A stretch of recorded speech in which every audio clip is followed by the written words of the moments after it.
Now welcome to this channel where we give now bunker update on waiting they happen for Biafran territory as the Islamic State they welcome Hamas. Prime Minister don't write to Israel, tell them say, I have told Israel Prime Minister and IDF severally that the biggest threat to Israel and the West is Nigeria. They are funding Hamas secretly. Nigeria is the biggest sponsor of Hamas, and Biafra will remain a better ally to Israel. Biafran government will continue to decimate oil pipelines to continue the economic strangulation of the terrorist state of Nigeria. Support Biafra now. And their intelligence don't they send message to the world, say Hamas now, criminal organization. How are you this afternoon? You know, it's that time of the day, 5 p.m. here in Tel Aviv. Looks like overcast and cloudy outside. How are you doing? I just want to, first of all, thank everybody that's joined us. Peter and I work in the same working space, but we've both been so busy today. Peter had multiple briefs with a lot of people, and I've been running other stuff in the office, meeting a lot of interesting people, keeping up the media bat.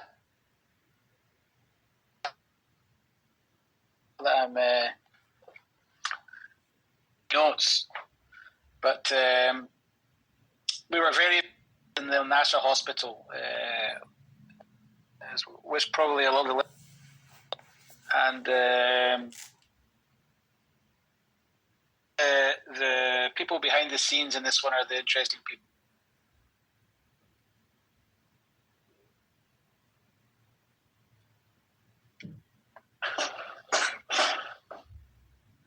Are interesting people is the people from Kogat. I don't know if you saw my tweet, Peter, with Colonel Teto as the special forces, and again, they're the heroes, right? The people that are looking for the Hamas terrorists inside the hospital in a very sort of surgical, precise way, and it's very complicated. And I know there's been a lot of criticism on us, but these guys from Kogat, specifically Colonel Teto, we're working all the time during these 40 hours while I was here on shift to make sure that the hospital was functioning. So it would be interesting to hear your thought. And I know that you were also, in your past, the spokesman for Kogat. I think they're the very interesting heroes of this event.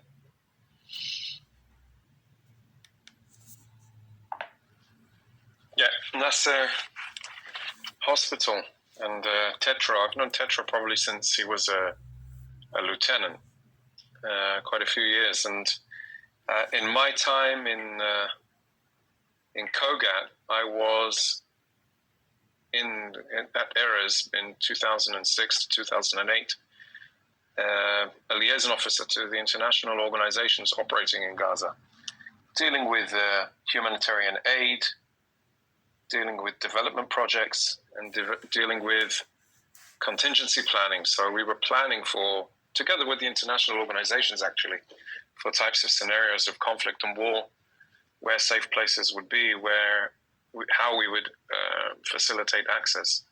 So seeing Tetra there at the hospital, communicating with the administrator of the hospital, trying to facilitate and alleviate some of the difficulties that are a result of the battleground. It's very, very impressive. But that's their job, you have your own calling, you have your own service that you have to fulfill. And Kogat are absolutely on the front lines of this war, a war which we have to maintain humanitarian access, a war where it is unprecedented in the battle space where it's taking place.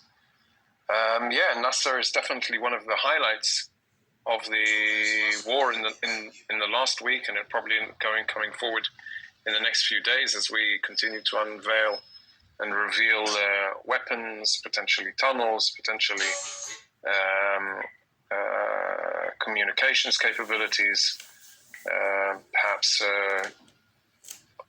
evidence of hostages being there. The issue of the medicines already been published over the weekend. Medicines which were to try and pass on to the hostages. A lot coming out of Nasser Hospital. I think this was, if we're trying to do a review in what happened over the last week, I think there are quite a few things. What do you think? What is your take of that video of Yahya Sinwar in the tunnel, Rich? I think it's, everybody, there was a lot of criticism on it because they say it's pretty old. But I think what we were trying to say from our unit's perspective in releasing that, this was like footage that was found by our forces that went into one of the tunnels, which we're dismantling slowly and meticulously. And it's taking time. But I think the message also to him and also to the world is that, listen, we've got our eyes on you. You know, we're looking at you. And at some point, we're going to get to you, as long as it takes. And I think that's an important message to Hamas, to their leadership, is that we're eyes on the ball. To include Sinwar, you can see the man moving and running away, probably at the beginning of the war, while this was fighting, while these people were suffering above ground. He's mobilizing the tunnels to move his family away from harm. I think it shows a sort of, in my eyes, he's probably trying to build the sort of mythic figure head of Hamas, but he's not. In my eyes, he's a rat moving in a tunnel. If I'm being blunt. You being blunt? What? I don't know how that ever happens.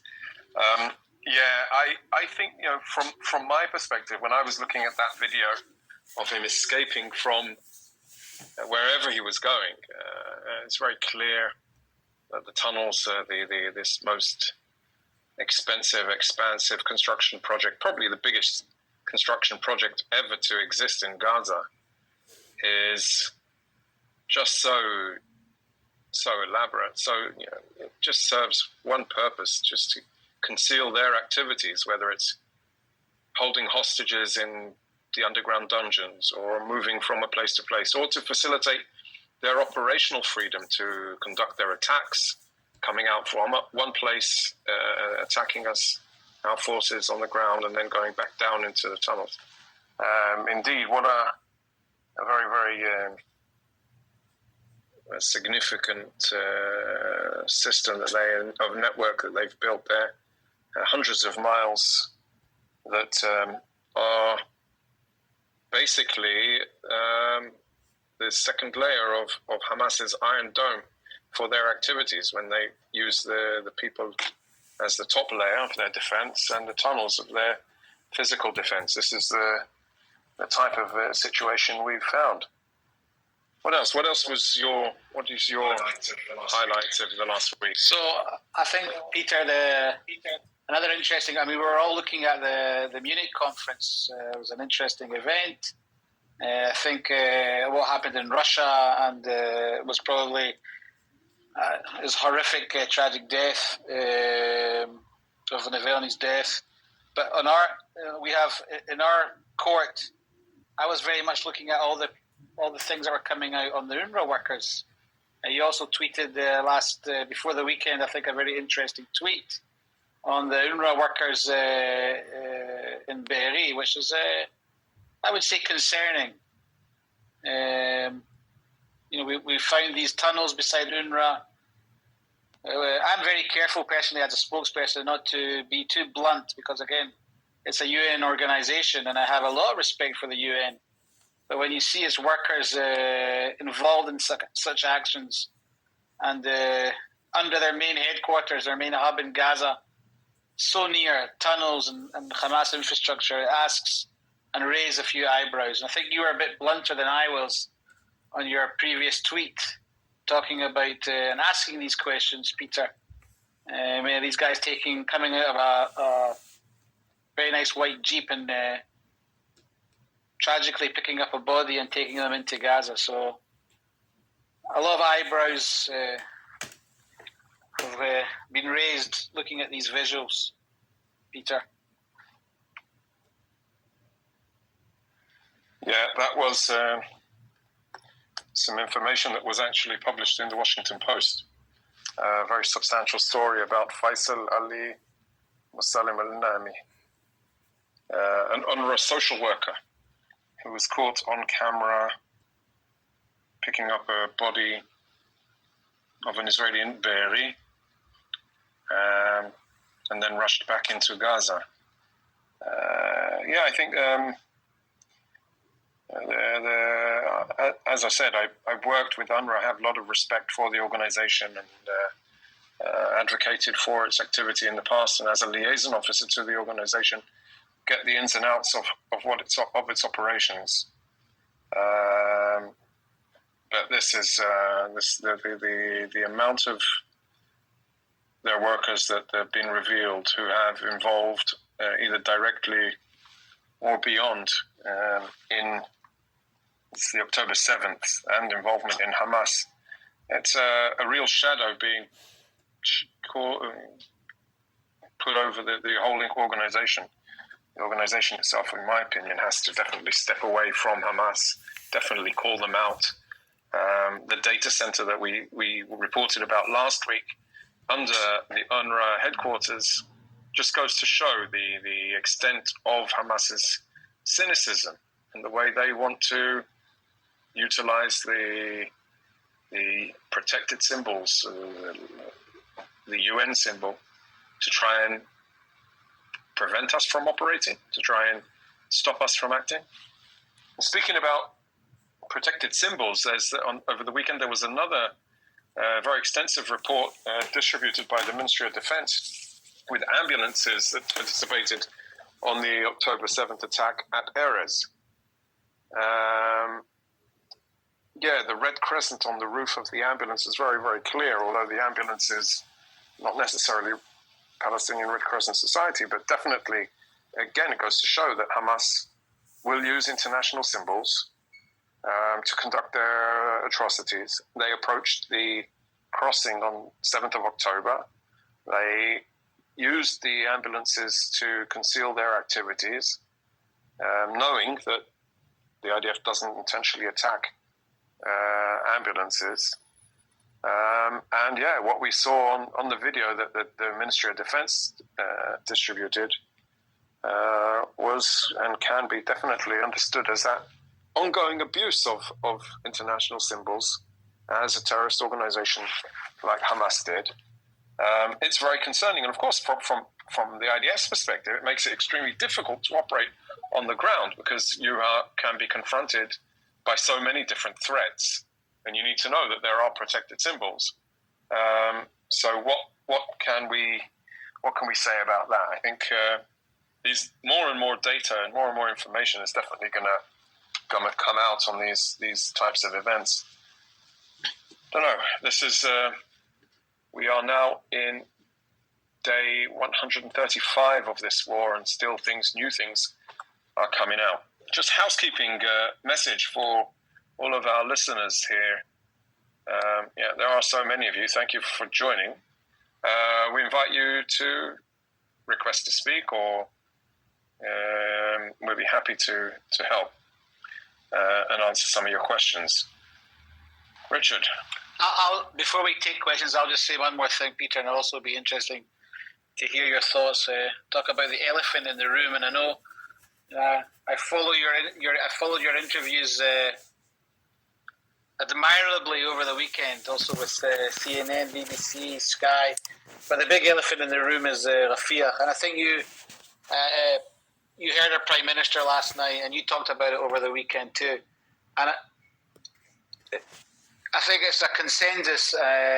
We all understand this. That if there's action and when there's action, which we won't share here, but we'll do everything we can to get the people out of harm's way. And as a spokesman, I've been in the field a lot from the tunnels, which again I've spent time in the tunnels, also in Gaza and also in Southern Command. I'm very trustful of this mechanism we have in place in our Southern Command, and I've taken a few reporters there to see our harm mitigation cell.